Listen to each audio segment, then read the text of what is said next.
Histoire d'en dire plus.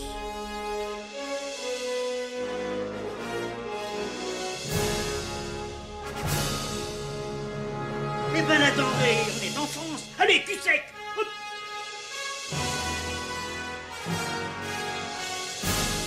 Personne ne peut le croire et pourtant c'est vrai. Ils existent, ils sont là, Tarnatata. Non. Il faut qu'on pète.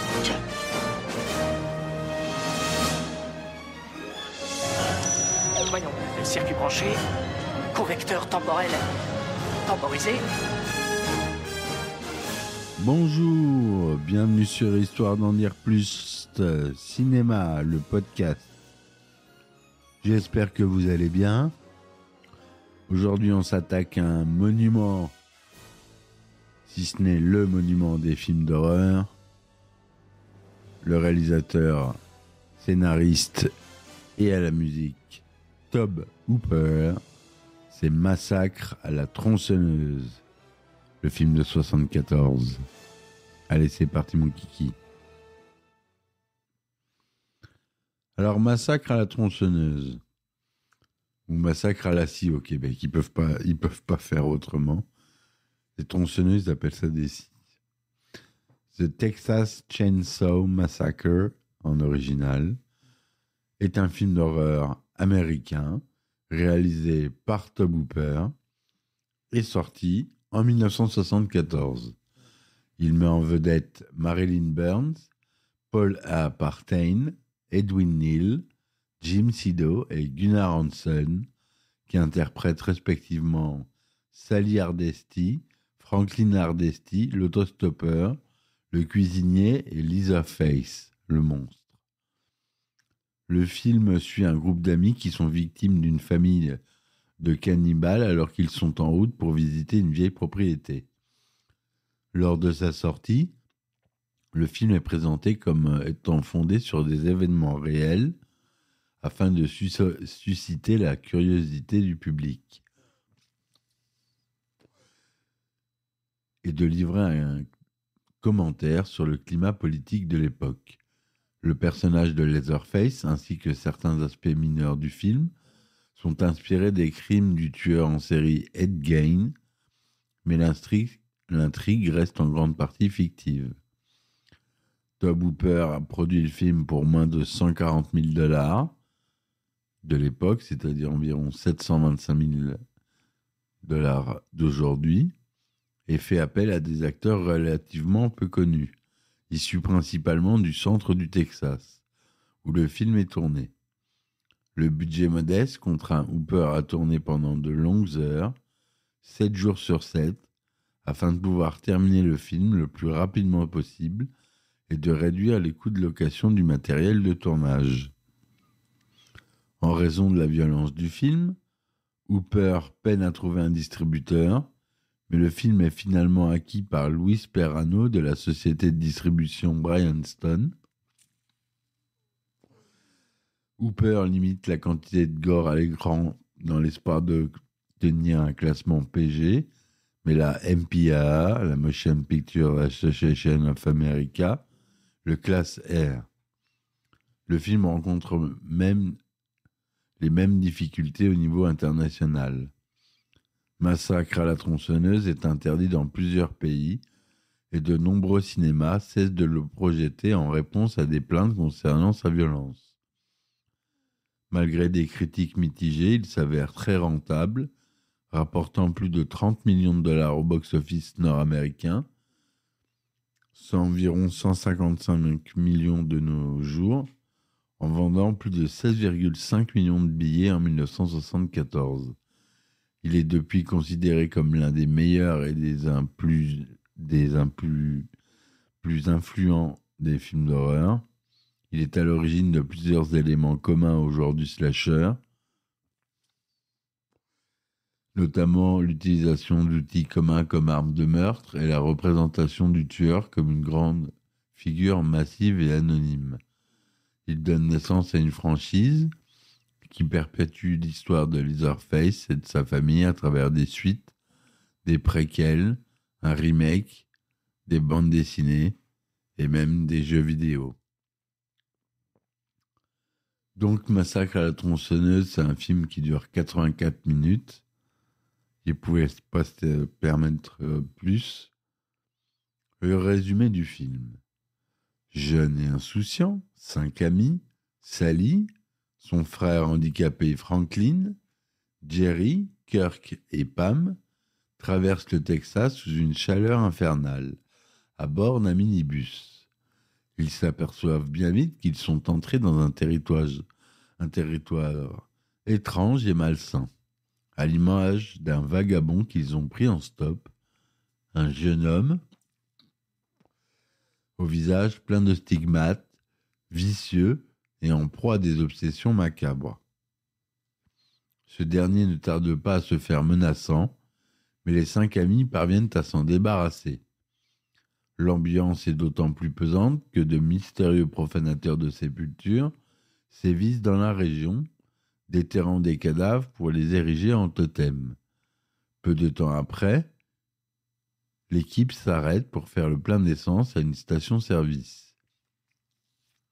Les cuves étant vides, ils décident de poursuivre vers la maison d'enfance de Sally et Franklin, malgré les mises en garde du pompiste concernant l'inhospitalité de certains autochtones. Parvenus à la maison en ruine, les amis se séparent. Kirk et Pam, partis se baigner, aperçoivent une vieille femme isolée aux alentours et décident de s'y aventurer afin d'acheter de l'essence au propriétaire. Une vieille ferme, pardon. Lorsqu'ils tentent de pénétrer à l'intérieur, un colosse masqué, Leatherface, surgit et tue Kirk en lui fracassant le crâne d'un coup de massette.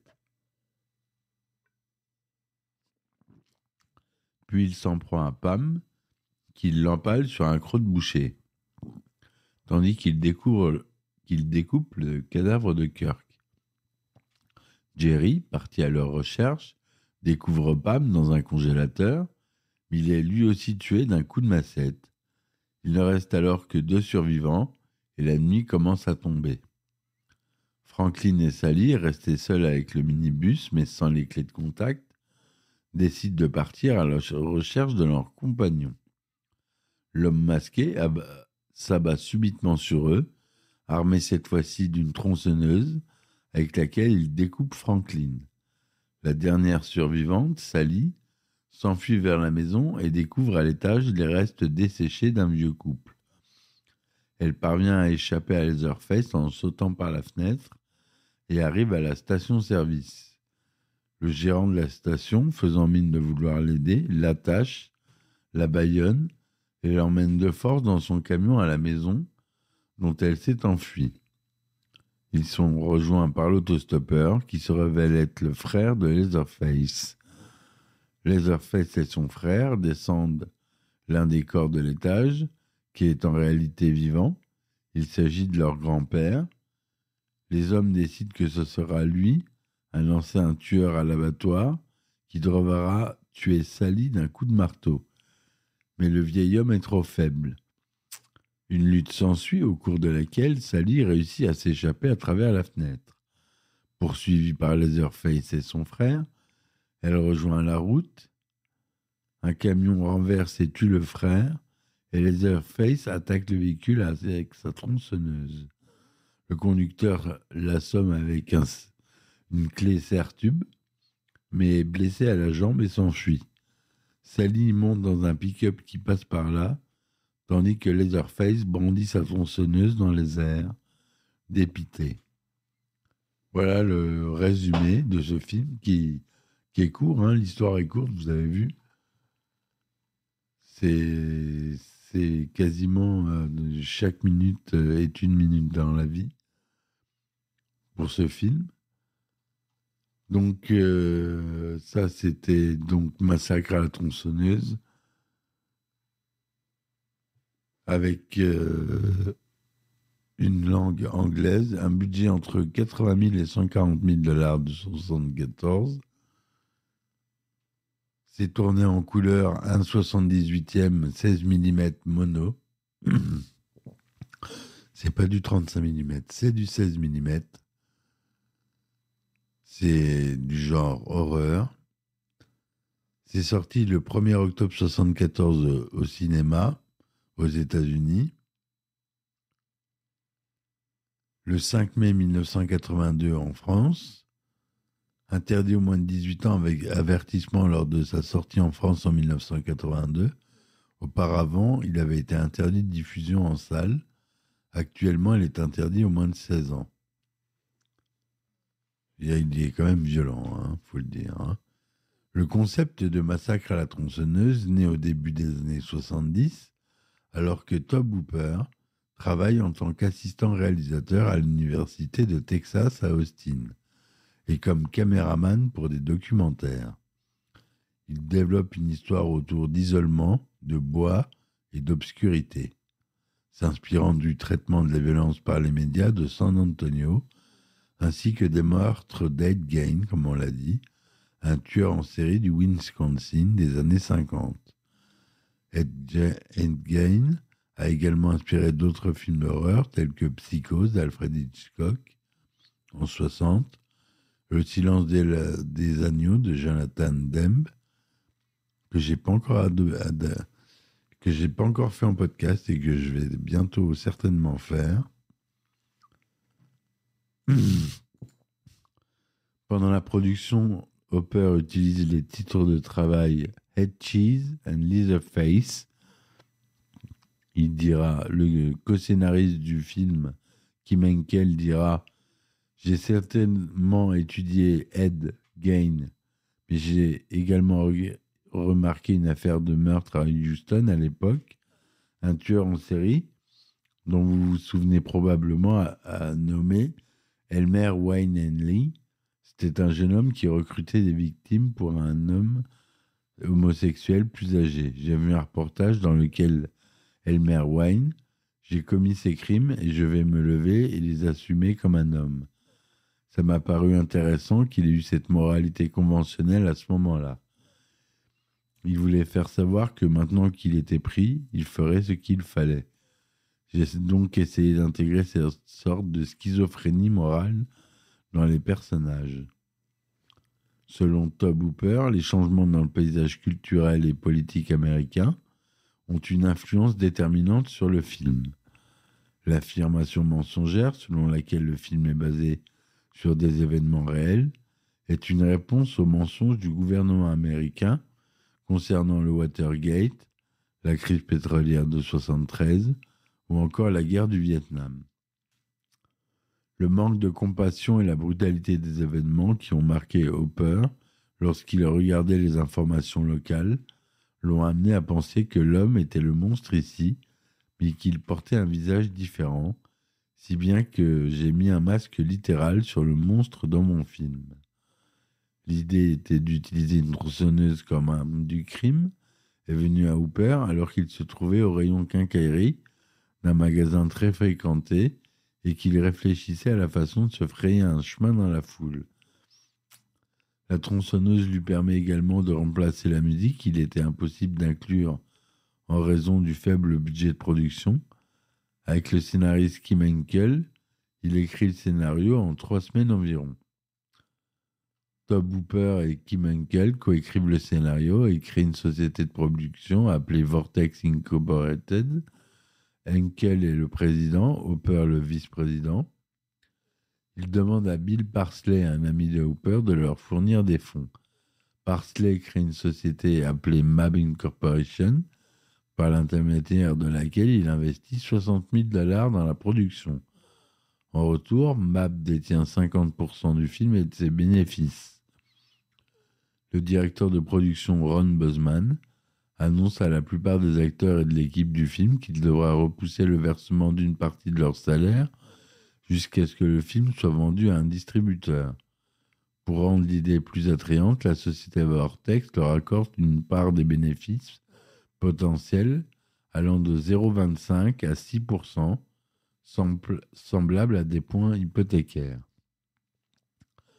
Les acteurs et l'équipe ne sont pas informés que Vortex ne possède que 50% du film, ce qui signifie que leurs points ne valent que la moitié de leur valeur supposée.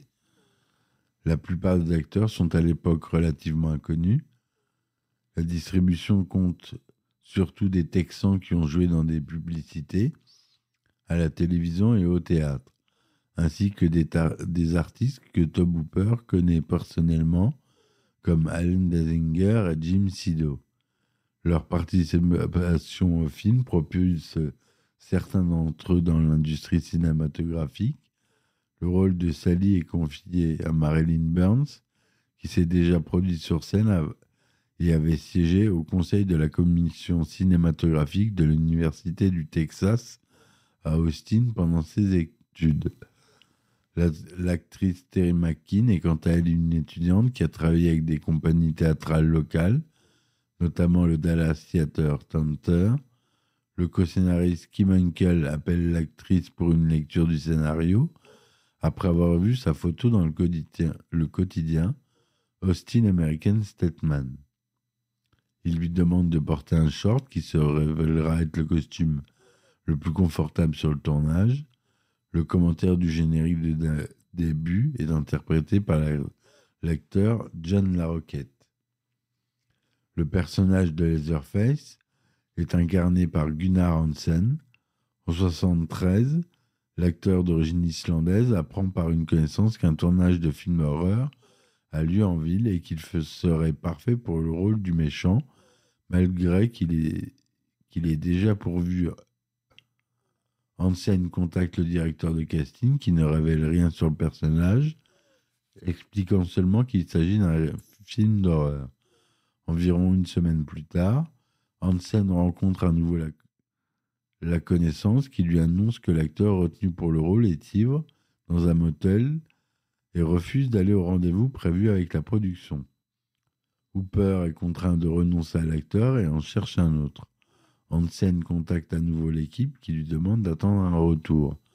2 jours plus tard, il est convoqué pour un entretien avec Hooper et Henkel, avec lesquels il s'entretient longuement autour de Leatherface et de sa famille de cannibales. L'acteur réussit à passer les tests et obtient le rôle. Le réalisateur et le co-scénariste sont impressionnés par les talents d'acteur d'Hansen et sa stature physique imposante. 1m93, le bonhomme, quand même. Hansen décide de jouer dans le film pour des raisons simples. N'ayant jamais travaillé sur un vrai long-métrage, il estime que jouer dans un film d'horreur lui permet d'apprendre comment ses productions sont réalisées. C'est, selon lui, un bien meilleur job d'été que de tenir un bar. Et il n'imagine pas que le film puisse devenir autre chose qu'un petit film d'horreur de plus. Hooper lui permettant de développer son personnage librement, Hansen décide que Leatherface est un handicapé mental, incapable de parler. Ainsi, pour préparer le rôle, il visite une institution scolaire pour les personnes ayant des besoins spéciaux et observe comment les étudiants se déplacent et parlent, afin de transmettre la personnalité du méchant de manière aussi réaliste que possible. L'acteur cherche à maintenir une relation distante avec le reste de la distribution, car Hooper veut que les acteurs aient réellement peur pendant les scènes.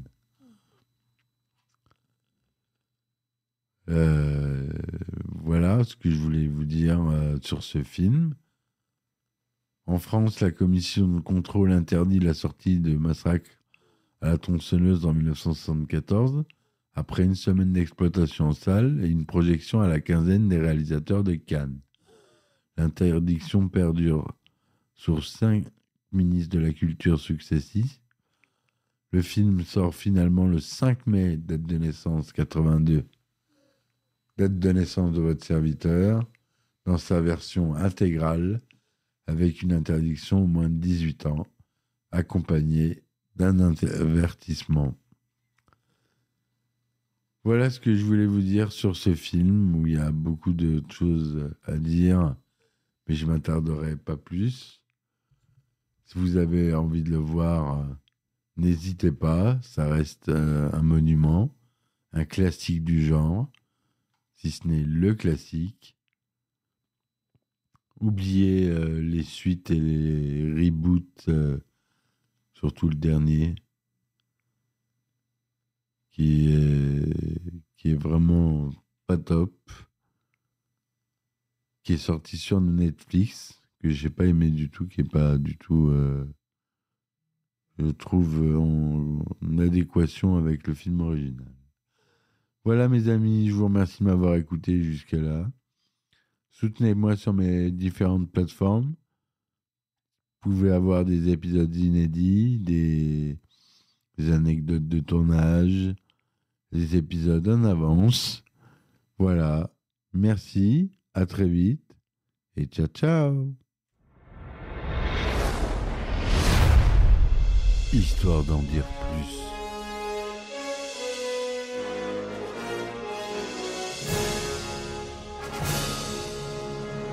Eh ben attendez, on est en France. Allez, cul sec. Hop.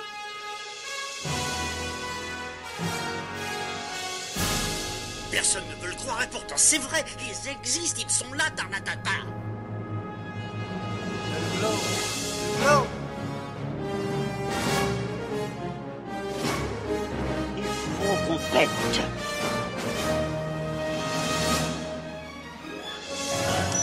Voyons, circuit branché, convecteur temporel temporisé.